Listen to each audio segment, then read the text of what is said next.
nda Taali fulɓe e bote maaji ɗi dotta e ga amo sonde o windi deftere Taali o yettama nda Taali fulɓe e bote maaji ɗi dotta e ga amo sonde o windi deftere Taali o yettama. heɗitotoɓe am tedduɓe barka men e wakkatire nde on jarama on juurama on compama on yettama sanne.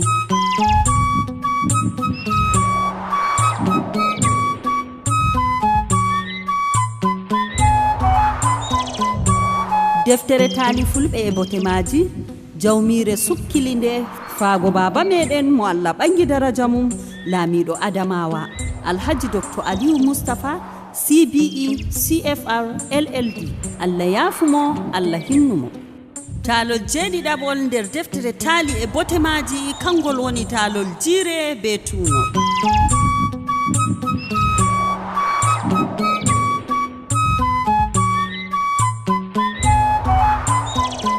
Taalel jannata ɓooyel taalel minanay ko on wi jannata ɓooyel.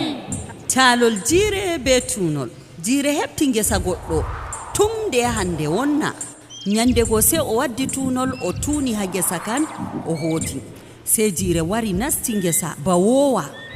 nde anda nde wari nde nasti Tuuno nde ɗaggi hande habdata go se wicco maare taari ɓeddi jomugo nde diwi be sembe se wicco maare ta'i nde doggi nde hooti saare maare nde bandiraɓe maare nani habaru se kawti ngari tawi nde ha saare nde ɗe ngi wicco maare wuddo se ɗum jalni ɗe ngaɗi ka jalugo ha ɓernde maare metti nden ɗe mbinde se to a yi no nyiddirɗa nde wicco maɗa ta'i se nde wi ha ɓernde maare boɗɗum to Allah yiɗi mi watita. nden Jiire go wi'ata luttuɗe ɗen woodi ngesa andumi marka cikilje mawɗe se ɗe mbi'ata yaarumin useni sey nde wi mi yaran on to Allah yiɗi nde ummi nde ardi luttuɗe tokki ɗe njahi ha ɗe jotti ngesa ɗe tawi cikilje maapindije ɗon baagi se ardi nde wi'ata to en nyaami en kaari ko nde fuu haɓɓa sikirle woore mawnde ha wicco mum horana ɓiɓɓe mum ɗe fuu ɗe nooti dow ɗe kaɓɓan ɗe korana ɓiɓɓe maaje nde Jiire go tabitini ko nde nyaami haari haɓɓi mawnde ha wicco mum se nde siiki be sembe nde wi en boni nda jawmu ngesa yotti ko nde roɓo ha dogga se sikille jiisa wicco ta'a ɗe fuu ɗe doggi ɗe kooti bicce ta'aɗe ko nde hooti nyukki ha saare mum semtende haɗi ɗum wurtaago ɗen gasni ta'i arande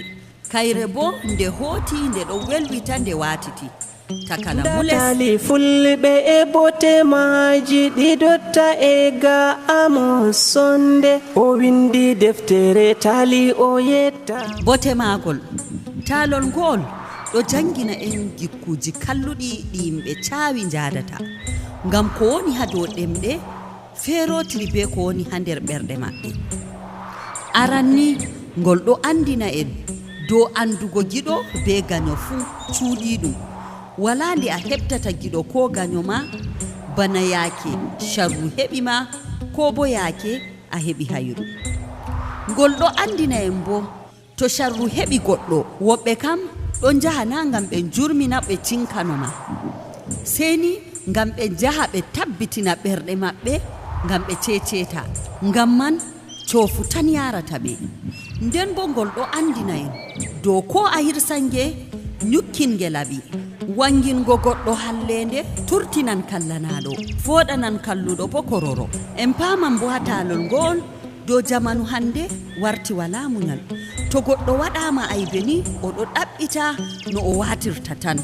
o numata haala yaafugo kam sam. ngol ɗo jangina en bo dow to ni en andi en tooñi goɗɗo to ta en koolemo ngam to hakkilay o naftora be hoolare nden o itta neɗɗam. ragare man bo en anda fa gujjo daada mum e debbo mum fuu ilintande ɗiɗi nguyka wala hoolare sakko de'ende nden bo ragare gujjo ko nangaka ma ɗum wasmirru heɗitotoɓe ɗo on latti ragare taalol ngol sei to en fotti ha taalol gongol min woni mo moɗon dada Islaha miɗo yelana on kayruji ɗuɗɗi nda taali fulɓe e bote maaji ɗi dotta e ga'amo sonde o windi deftere taali o yettama nda taali fulɓe e bote maaji ɗi dotta e ga'amo sonde o windi deftere taali o yettama